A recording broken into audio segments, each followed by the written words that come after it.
अस्सलामुअलैकुम वरहमतुल्लाह। अगर आपको कुछ सही और बहुत सारी गलत बातों की खिचड़ी पक्की देखनी है तो एक बार ये वीडियो देखें। कि तुम लोगों ने आज तक दीन की कोई खदमत बेलौस की नहीं है, क्योंकि तुम्हें इसकी नहीं है मोहम्मद वाले मोहम्मद से। तुमने जब भी दीन का कोई काम किया है तो उसकी उजरत ली है। तुमने अगर किसी का जनाजा पढ़ा है उसके पैसे लिए, तुमने किसी का निकाह पढ़ा है उसके पैसे लिए, तुमने मजलिस पढ़ी है उसके पैसे लिए, तुमने कुरान पढ़ा है उसके पैसे लिए, तुमने नमाज पढ़ाई है उसके पैसे लिए। क्यों? क्योंकि दीन तुम्हारा पेशा है। तुम मौलवी बचपन से, सबसे पहली बात तो है कि तुम हराम खाते हो। ये मेरा चैलेंज है तमाम हिंदुस्तान, पाकिस्तान, जहां जहां मदरसे तुम लोगों के बने हुए हैं। ना मैं तकलीफ करता हूँ, ना मैं तुम्हारी जो तकलीफ का बिदअत वाला निजाम है उसको मानता हूँ। मैं इसे अच्छा समझता हूँ। इसकी 200 साल से ज्यादा ना तुम्हारे पास हिस्ट्री है, इसकी 200 साल से ज्यादा ना तुम्हारे पास हिस्ट्री है, ना कोई सर पैर है, ना कोई मासूमीन अलैहिस्सलाम का फरमान तुम्हारे पास है। ये फकत एक बिदअत तुमने शुरू की है, तुम्हारे मौलवियों ने पैसे दुकानदारी। मौसूफ का पता नहीं कि किस खेत की मूली है, लेकिन हमले कर रहे हैं तनावर दरख्त पर।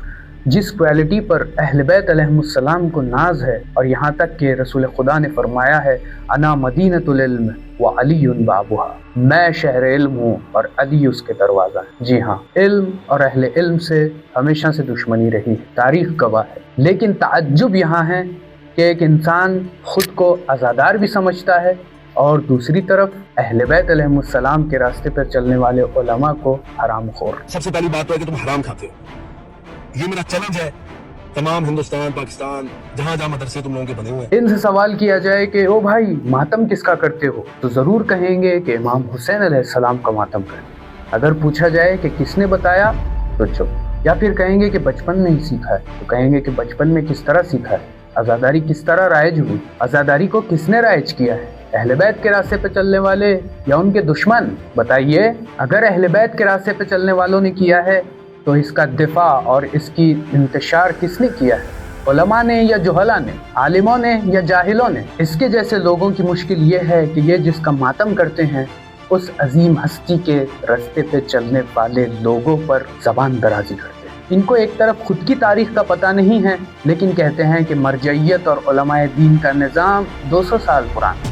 वाह भाई वाह। मैं ज़्यादा इल्मी गुफ्तगू नहीं कर रहा हूँ, लेकिन आपकी इत्तला के लिए आज के ज़माने में अगर आंखें खोल कर देखना चाहते हो, अगर गौर करोगे तो पता चलेगा कि जिस सिस्टम से पूरी दुनिया के दुश्मनाने अहले बैत घबरा रहे हैं वो निज़ाम मरजइयत और विलायत फ़क़ीह है। जब दुनिया की सुपर पावर को घुटने टिकवा दिया हमने, तुम हमारा बिगाड़ भी क्या सकते हो? वो अगर तुम्हारे जहन में हजम नहीं होता निजाम, तो तुम निजाम की बात नहीं करो, मगर निजाम के खिलाफ बात नहीं करो। निजाम के खिलाफ अगर बात की तो याद रखना नस्लें पछताएंगी तुम्हारी। और हाँ, जब कभी बेलूस खिदमत की बात आती है तो सबसे पहले अहले बैत अलैहिमुस्सलाम का नाम सर फहरिस्त है, और उसके बाद उनके असहाब का, और उसके बाद यही उलमाए दीन का तज़किरा आता है जिन पर ये मौसूफ तोहमतें दाग रहे हैं कि तुम लोगों ने आज तक दीन की कोई खदमत बेलौस की नहीं। अरे बड़े भाई, बुरे लोग कहाँ नहीं होते। जब तुम जैसे लोग मातमियों की सफ़ों में खुद को मातमी कहते हो तो मौलवियों की सफ़ों में भी बाज़ बुरे मौलवी हैं, इसका तो इनकार नहीं है। लेकिन अच्छे और बुरे सबको एक ही कैटेगरी में समझना, ये तो बहुत बड़ी गलती है ना। वो जो मौला हुसैन पर वाक़ईन खुलूस दिल के साथ आज़ादारी कर रहे हैं, आंसू बहा रहे हैं, तुम जैसे थोड़ी होंगे। फ़र्क समझो खुद में और हकीकी आज़ादार में। जब हर फील्ड में फासिद लोग पाए जाते हैं तो मौलवियों की फील्ड में क्यों नहीं भाई? ताज्जुब तो यहाँ होता है कि अगर मौलवियों की फील्ड में फासिद ना हो। क्यों? क्योंकि आज कौम के जो हालात है वो देख के तो यही पता चल रहा है कि ये जो फितना फसाद है इसकी वजह वही मुफसिद मौलवी है। जी हाँ, मुफसिद मौलवी, जिनको उलमाए सू भी कहा जाता है। और हाँ, अब क्या करें, इंडो पाक का कल्चर कुछ इस तरह है कि संजीदगी बिल्कुल नहीं, रसूमाती जहनियत बन गई है। इतनी संजीदगी कम हो गई है कि लोग एक मिनट के लिए भी सोचने के लिए तैयार नहीं कि मकसद आज़ादारी क्या है, मकसद मातमदारी क्या है, मकसद हयात क्या है। ये लोग बस समझते हैं कि एक तरफ वाहवाही मजलिस हो जाए और दूसरी तरफ जोर शोर का मातम, बस काम तमाम, और इसके अलावा कुछ नहीं चाहिए, जो कि बिल्कुल नाक़िस है। आज़ादारी सिर्फ यही नहीं है, आज़ादारी एक जिम्मेदारी का नाम है। आप इमाम हुसैन अलैहिस्सलाम के आज़ादार हो, इसका मतलब ये है कि आप मकसद हुसैनी के वो सिपाही हो जिसको पूरी दुनिया में इमाम हुसैन अलैहिस्सलाम के मकसद को आम करना है। نام امام حسین، راه امام حسین، توجه به امام حسین، توسل به حسین ابن علی سید الشهدا سلام الله علیه راه گشاست. به معنای واقعی کلمه حسینون مصباح الهدی، حسین چراغ هدایت. همیشه حسینی زندگی کنید، حسینی بمانید. خیر، تعجب کی بات یہ ہے کہ یہ موصوف تہمتیں علماء پہ لگا رہے ہیں تو دین کہاں سے لے رہے ہیں بھائی؟ سوشل میڈیا کے عجوبے سے. ہاں وہی عجوبہ جو وائرل ہو رہا ہے سوشل میڈیا پہ، جو فینسی ڈریس کمپٹیشن کی طرح اپنا ڈریس بدلتا ہے، ہولیاں بدلتا ہے اور عقیدے بھی بدلتا ہے کچھ عرصے میں. پہلے کچھ، بعد میں کچھ، اب کچھ. سمجھ رہے ہو؟ جلوسل والی جو ٹیبلٹ ہوتی ہے ویسا دین، یعنی آسان اور ایزی پیزی دین چاہیے تو انہی کے پیچھے جا کے چھپ جائیے. یا آپ کو فتنے پھیلانے کا شوق ہے تب بھی آپ ان کے پیچھے جا کے چھپ سکتے ہیں، کیونکہ یہ ایک تیر دو نشانے لگاتے ہیں. اہل حق کو بھی مارتے ہیں، اہل باطل کو بھی مارتے ہیں، اور ایک نیا راستہ اپنے لیے نکال لیتے ہیں. ایک امریکہ کا مولوی جو پہلے امامہ پہنتا تھا ابھی امامہ اتار دیا. بعض ہمارے بیوقوف شیعہ چینل چلانے والے یوٹیوب پر ایسے لوگوں کو پروموٹ کر رہے ہیں. مولانا اہل سنت کو جواب دے رہا ہے، کل یزید آ کے جواب دے گا، شمر آ کے جواب دے گا، تو بٹھا دے گا اس کو. مولانا اچھا مناظرہ کرتا ہے اور اسی مناظرے کی آڑ میں ان ملنگوں کو کور کر کے پھر مرجعیت کے خلاف، پھر رہبریت کے خلاف وہ گفتگو کرتا ہے. یہ کمائی بھی تیرے لیے حرام ہے جو یوٹیوب پہ اس طرح تو کما رہا ہے، تفرقہ ڈال رہا ہے امت میں،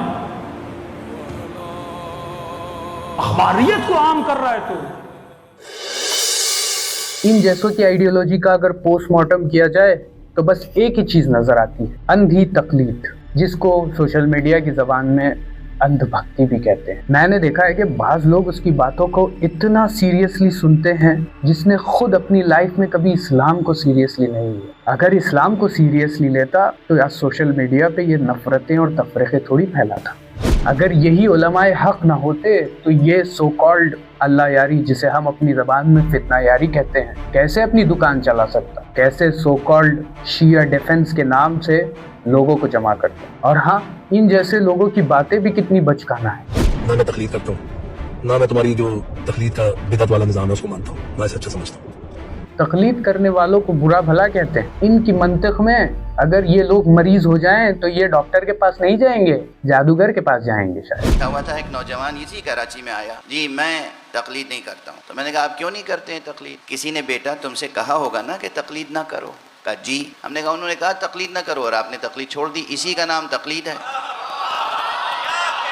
انہوں نے کہا ان سے تقلید نہ کرو، انہوں نے تقلید چھوڑ دی، یہ اس مسئلے میں ان کے مقلد ہو گئے. تو تقلید سے جان چھوٹنے والی نہیں ہے، طے یہ کرنا ہے کہ جاہل کی تقلید کرو گے یا عالم کی. جہالت میں غرق ہونا چاہتے ہو یا علم کے شانے پر اٹھنا چاہتے ہو، پرواز کرنا چاہتے ہو. سیدھی سی بات ہے، جس فیلڈ میں آپ کو رہنمائی چاہیے اسی فیلڈ کے ایکسپرٹ کے پاس جاؤ. اور تقلید کرنے والے سب سے عقل مندانہ کام کرتے ہیں. کیوں؟ کیونکہ اس فیلڈ کے سب سے ایکسپرٹ کی تقلید کرتے ہیں. خیر، ریالٹی یہ ہے کہ یہ لوگ جس باغ کے کانٹے ہیں اسی باغ کو گالی بکتے ہیں. جس تھالی میں یہ لوگوں نے کھانا کھایا ہے اسی تھالی میں چھید کر دیا ہے. جس کشتی میں سوار ہوئے ہیں اسی کشتی کو سوراخ. ان کے اندر ذرری سی انسانیت بھی باقی نہیں، حتیٰ کہ فلسطین کے مسئلے پر بھی یہ کوئی ہمدردی ظاہر نہیں کرتے. اگر آپ کو صاحبان علم سے نفرت ہے تو پھر علم کہاں سے لے رہے ہو؟ کچھ پڑھے بھی ہو یا ویسے ہی نکل گئے ہو؟ برے مولویوں کو بخشا نہیں جائے گا، لیکن ان لوگوں کا کیا کریں؟ ان لوگوں کے لیے بہترین سلیوشن یہ ہے کہ آرگنائزڈ وے میں اسٹڈی کریں دین کی. کہ مولا علی علیہ السلام کا اتنا پیارا جملہ ہے، اگر حق کو پہچان لوگے تو اہل حق بھی نظر آ جائیں گے. والسلام علیکم ورحمۃ اللہ.